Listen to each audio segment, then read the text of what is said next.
Assalamualaikum warahmatullahi wabarakatuh. Sahabat Barakallah, di Bani Israel ada seorang yang bernama Jurez. Dia merupakan seorang yang beriman dan beramal soleh, serta termasuk umat pada era sebelum Rasulullah SAW dilahirkan. Bagaimana kisah selengkapnya? Seorang ahli ibadah yang tertolong oleh bayi yang masih dalam buayan. Inilah potretnya. Hikayatun, Jured yang senantiasa mengerjakan ibadah, ibunya datang menghampiri pemondokan dan memanggil Ki Jured. Mendengar panggilan tersebut, Jured sempat bingung antara melanjutkan ibadahnya ataukah menjawab panggilan dari ibunya. Panggilan demi panggilan tiada jawaban karena Jurez lebih memilih yang mengesahkan ibadahnya tinimbang yang membatalkan ibadahnya.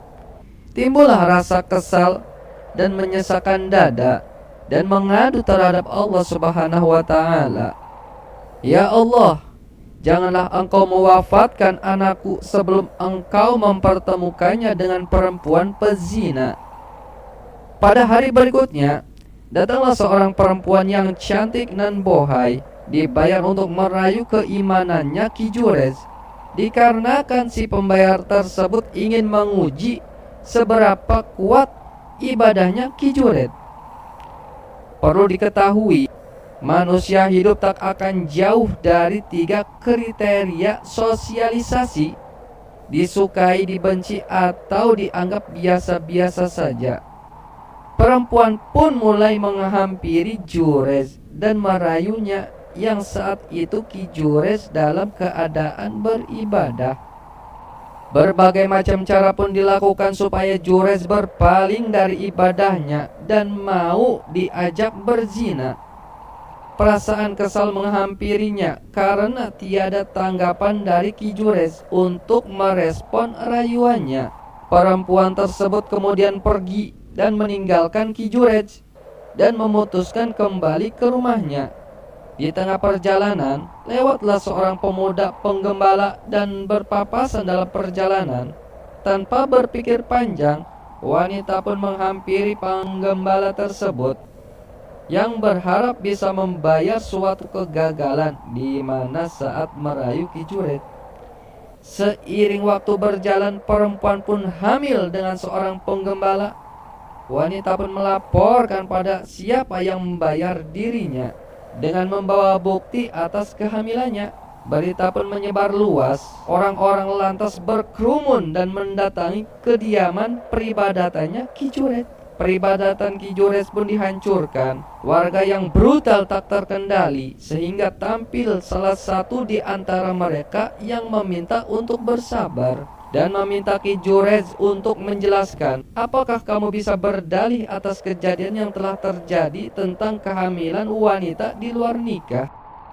Ki Jurez yang tak terima dan meminta pada warga untuk menghadirkan seorang wanita hamil tersebut.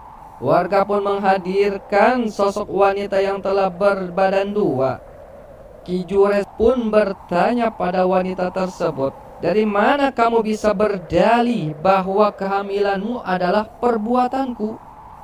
Wanita pun menunjuk Ki Jurez dan berargumen yang telah terjadi, tetapi lemah untuk memberi saksi. Ki Jurez pun meminta waktu pada warga untuk bermunajat kepada Allah Subhanahu wa taala. Setelah bermunajat, meminta pertolongan pada Sang Pencipta, Ki Jurez pun lantas menghampiri bayi yang ada dalam buayan wanita tersebut dan berkata, "Wahai cabang bayi, dengan izin Allah, jawab pertanyaan saya. Siapa bapamu?" Bayi yang masih dalam buayan pun menjawab, "Bapakku seorang penggembala kambing." Sontak sepi sayu suasana. Huarikul adat jelas terasa nyata. Warga yang masih terselimut keheningan karena ketidakwajaran seorang bayi yang masih dalam buayan bisa berbicara. Ki Juret menjelaskan, segala apapun bisa terjadi bila Allah Subhanahu wa Ta'ala sudah menghendaki, dan inilah sebagai bukti dari pertolongan Sang Maha Kuasa. Mendengar ucapan dari Ki Juret, warga langsung menyadari dan meminta maaf yang telah terjadi. Kepala warga Bani Israel pun berkata, "Ya Juret, izinkanlah kami untuk membangun kembali apa yang telah kami hancurkan. Dan rasa bersalah kami ini, izinkan kami untuk membangun peribadatanmu dengan sebongkah emas. Semoga dengan ini kamu bisa memaafkan dan mengikhlaskan kesalahan kami-kami yang telah terjadi hari ini." Juret menjawab dan meminta, "Bangunlah seperti sedia kala, yang bukan dari emas ataupun sejenisnya yang berharga seperti emas. Karena yang aku tahu, pemondokan pribadiku hanyalah terbuat dari tanah liat yang nyaman untuk aku singgahi."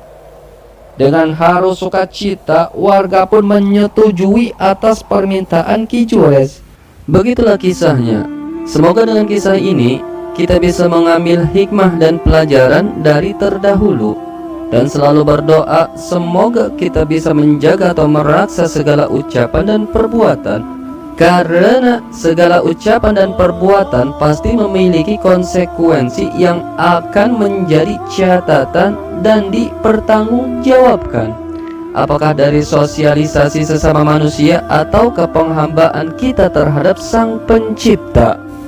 Perbuatan dosa sesama manusia itu lebih berat tenimbang dosa kepada Allah Subhanahu wa Ta'ala, dikarenakan sifat Rahman dan Rahimnya Allah Subhanahu wa Ta'ala sangat membentang luas tiada batas, sehingga dosa tersebut sangat besar harapan untuk menghapusnya, dengan catatan taubat tersebut bukan di ambang batas kehidupannya, yaitu sekaratul maut. Namun dosa atau kesalahan terhadap sesama manusia belum tentu semudah menghapus dosa kepada Allah Subhanahu wa Ta'ala, karena manusia itu memiliki nafsu atau sifat pendendam.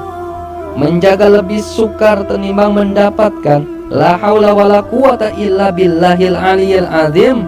La haula, tiada upaya berbuat kebaikan, wala quwata, dan tiada kekuatan menolak kemaksiatan, illa billahil aliyil azim, tanpa adanya pertolongan dari Allah yang maha luhur turkang maha agung. Wallahu a'lamu bishawab. Segala kebenaran hanya milik Allah Subhanahu wa Ta'ala. Wabillahi taufiq wal hidayah. Assalamualaikum warahmatullahi wabarakatuh.